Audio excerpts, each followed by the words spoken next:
At the core of narcissistic personality disorder is that they are ego based, not spirit based.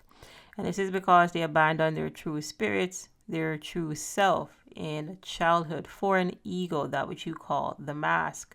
So the ego must be satiated from the outside world. And this is why they need so much attention, admiration, and validation. You need to boost their ego. And this is because the narcissists believe that they are their ego. They believe that they are the mask that they wear.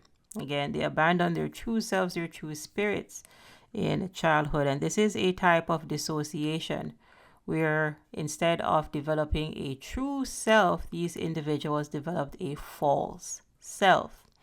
And what happens is when they go around to different people, well, they are different false selves because the mind just continues to generate another mask and another mask and another mask and another mask.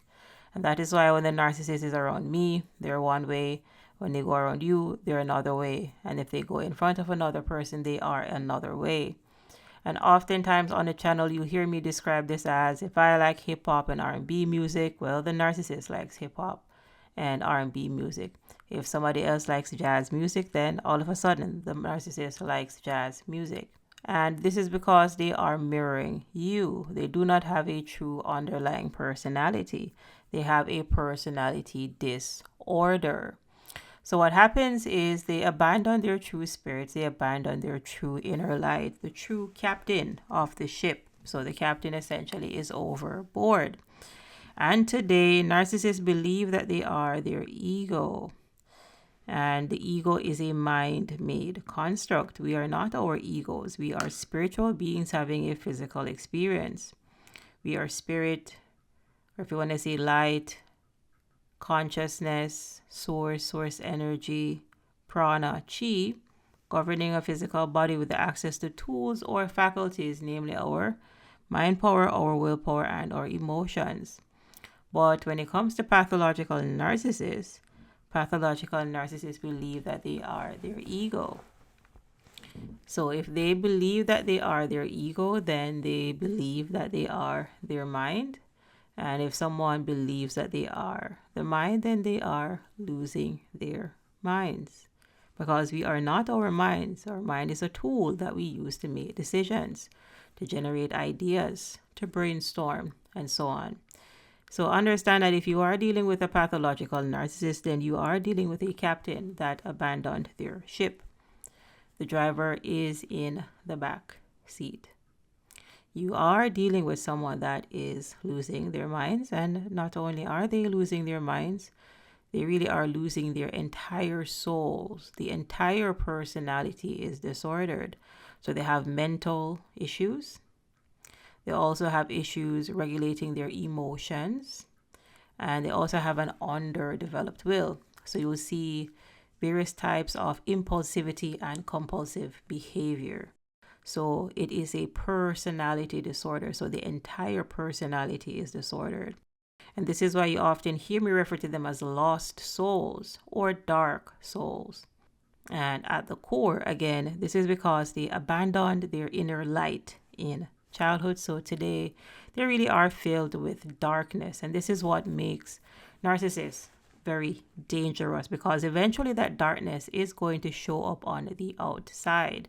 And this is where neglect and abuse comes in, because pathological narcissists are rooted in their shame and they're unable to move past their pride. So you are dealing with people that are stuck in a victim abuser type of mindset. They are stuck in survival mode, in survival consciousness. And this means that any relationship that you get into with a pathological narcissist will be a victim abuser type 1. And this is why you must get the courage to walk away and go no contact. If you are dealing with a narcissist, or if you have children with a narcissist, then you would be going gray, rocking, or low contact. But if you do not have any children or assets with a narcissist, you will need to go full no contact. So you're blowing the bridge up, and you're doing this to protect yourself. Because if someone is stuck in the 3D, if someone did not develop past their lower ego, then this is going to make them a very volatile, individual. And oftentimes on the channel, you hear me use this great quote by healer, author, and shaman Malidoma Patrice Somé. And he states that if you keep a person in an adolescent state, then they will act militaristically. So an adolescent state means an underdeveloped state, an arrested development type state, an unripened state. Pathological narcissists are people that did not develop past their lower ego. They have severe psycho-spiritual arrested development. And this is what makes this so dangerous, because they're oftentimes very militaristic. They're going to act militaristically.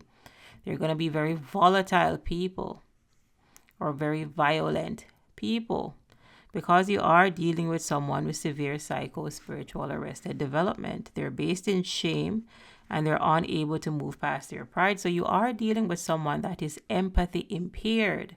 They do not have any empathy to give to you. Very little morals, no character. They were not working on their true selves. They have been working on their false selves. This is what they use to manipulate. So understand that they have been practicing gaslighting, triangulation, the double bind, and all of these various manipulation tactics, including the love bombing, since their childhood years. So by the time you meet the narcissist, then again, this is practice behavior. They have a PhD in gaslighting, a master's degree in triangulation, and a couple of certificates.